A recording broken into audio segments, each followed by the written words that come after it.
Okay, kids, today we're going to start with our unit on Article 1 of the Constitution, which is the legislative branch. So we're going to start with some basics about Congress. And so Congress is our national legislature, and it's what's called a bicameral Congress. If you recall, the prefix bi means two, so we have a two-house Congress. One based on population, which is your House of Representatives. So that means the more people you have in your state, the more representatives you have. And one is equal among the states, and that's the Senate. Every state, no matter what the population, has two senators. So in your notes, go ahead and define bicameral. I just told you what it is. And answer the question. Why did they decide on a bicameral legislative branch? And again, you can use the internet to research this. So we're going to push pause now, and you're going to watch this crash course video and then this crash course video. So let's talk about the terms and sessions of Congress. So each term lasts 2 years, and this is very specific, but it starts at noon on the third day of January of every odd-numbered year. So this coming up January 3rd, 2021, we will have a new term of Congress. Now, a session is when Congress is actually meeting. Currently, Congress is not in session. They are out campaigning because we have an election coming up, and they're in their August recess, which lasts until Labor Day. They get more breaks than you guys get, I swear. Now, the president, if he wants them to come back to discuss something important, he has the power to call a special session. So, let's talk about our House of Representatives. It is 435 members, and they are divided amongst the states based on population, meaning the more people you have, the more representatives you have. California leads the nation, I think, with 54, then Texas, then Florida. Now, each state must have at least one member, and we do have a number of them that have just one member. And every 10 years, on the even 10, we reevaluate. We take our census, which your parents probably filled out their census form this spring or summer, and we count everybody in the country, and we decide what states have grown in population and which states have shrank in population, and then we take that 435 members and we reapportion them. So here is what happened after 2010. And so the dark blue states are the ones that gained members. The gray states are those states that stayed the same. And the orangey yellow colored states are those states that lost members. So you can see up here, and these states, very sparsely populated.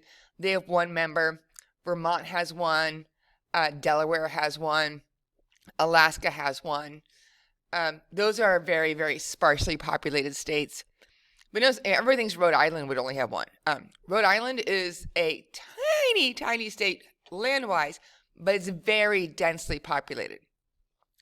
It is estimated that Florida is probably going to gain at least two more seats this coming up census. So Florida is one of those states that is growing in population, and you can see up here in the upper northeast and the Midwest, those are areas that are losing population. Now, notice the only southern state that lost population was Louisiana, and that's kind of goes against what we see in the rest of the South. The reason why Louisiana lost members is because of Hurricane Katrina. We might see them actually gain a seat this time.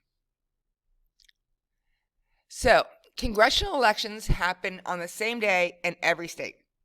It's going to be November 3rd this year, and every member of the House of Representatives is up for re-election.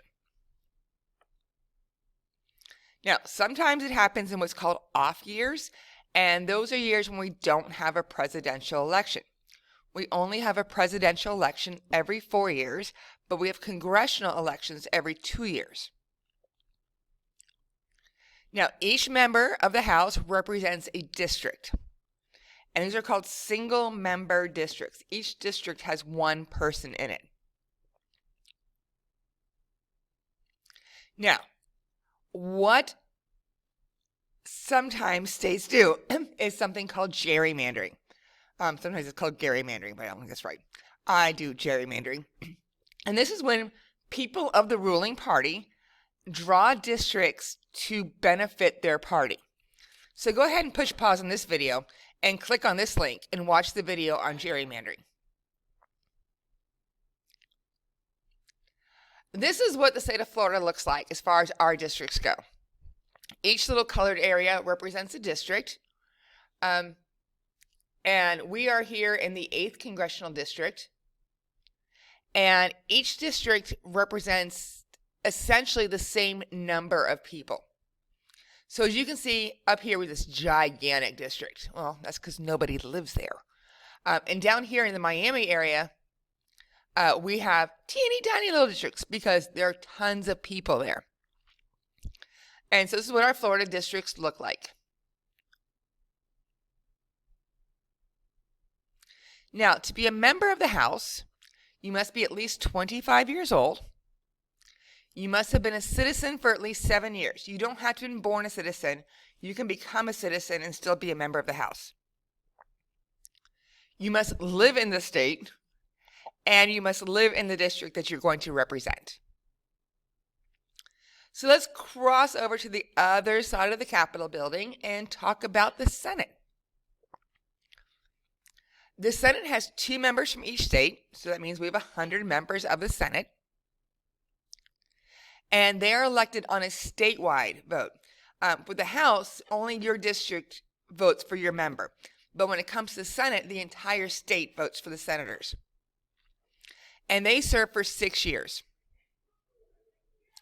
So the elections, because there's 100 and there's 2 from each state, the elections are staggered, so only 1/3 of the senators are ever up for re-election in every 2 years. And no state, unless it's a special election happening. This year, Florida does not have any of its senators up for election. So, research, who are our 2 senators, and when are they up for re-election?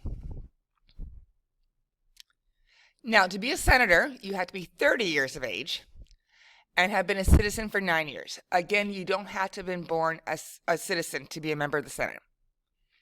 You must live in the state that you are representing. So why do you think the framers made the qualifications to be a senator harder than to be a representative? So let's talk about the members of Congress. The money part. They make $174,000 a year base salary, which, can sound like a lot of money, but it's really not that much. Not if you have to live in the state you represent and live in Washington, D.C., because that's where your job is. But they get a lot of fringe benefits. They get a travel stipend. If they're doing official office business, not campaign business, they don't pay for postage. They get really good medical care.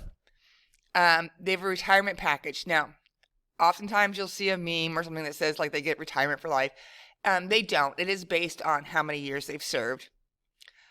They get parking, which doesn't sound that exciting. But if you've ever been in Washington, D.C., parking can be a pain. And they do get a small housing stipend. Okay, e-learners, these are your vocabulary terms you need to define. My in-class learners, we're going to end this video. I want you to go back into the actual PowerPoint, answer the questions, and define these terms.